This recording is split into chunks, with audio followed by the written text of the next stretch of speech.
just arrived at the Gory railway station to get my 1 lari ticket to Mtskheta. Yeah, here we go. Journey started.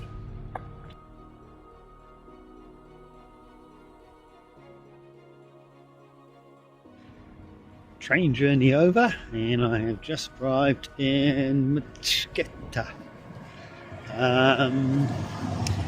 It's looking quite hilly around this area, and yeah, I'm about 2 k's from town itself, so a little bit of a walk, but yeah, that's good for me. So let's get across this bridge. Maybe I'll take a few shots.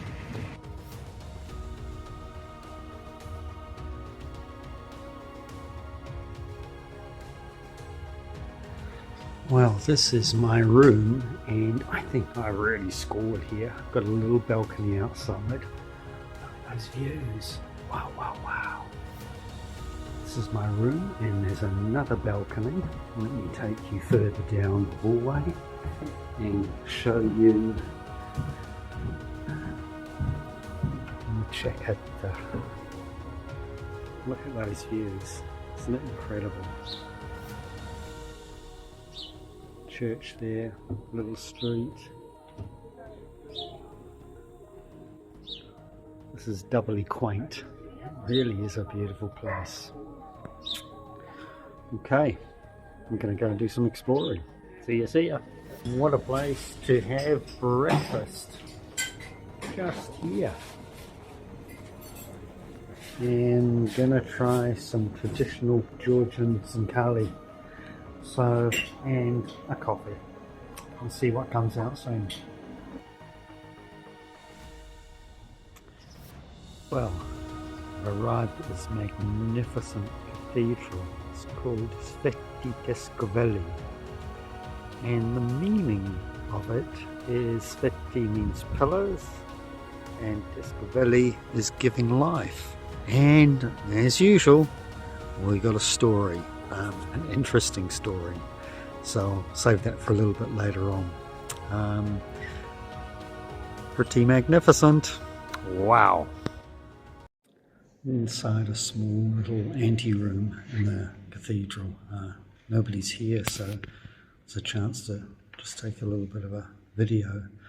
You know, this building dates back to the 4th century when it was originally built, but it's been obviously worked on since then, and I think most people think that the date is the 11th century, that the final sort of renovations were made of this building.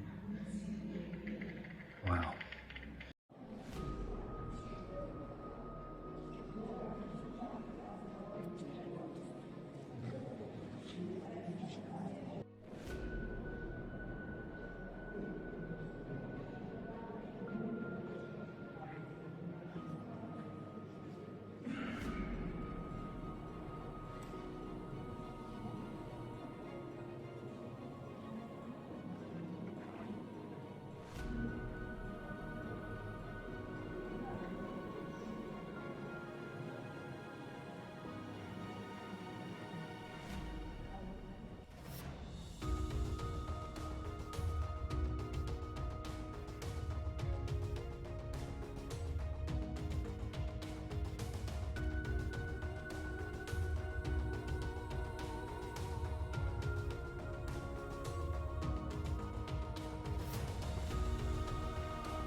Okay, well, that sounds quite strong. Okay, it's story time. I'm going to take you back to the death of Christ. And apparently, during that time, during the death, there was a Georgian who was in Jerusalem, and his name was Elias. He apparently purchased the robe that Christ was in, not the shroud, the robe. And he returned to this town, his hometown, with the robe. On arrival, he met his sister, Sidonia, and she apparently touched the robe and was instantly killed from the energy that was emitted from the robe of Christ.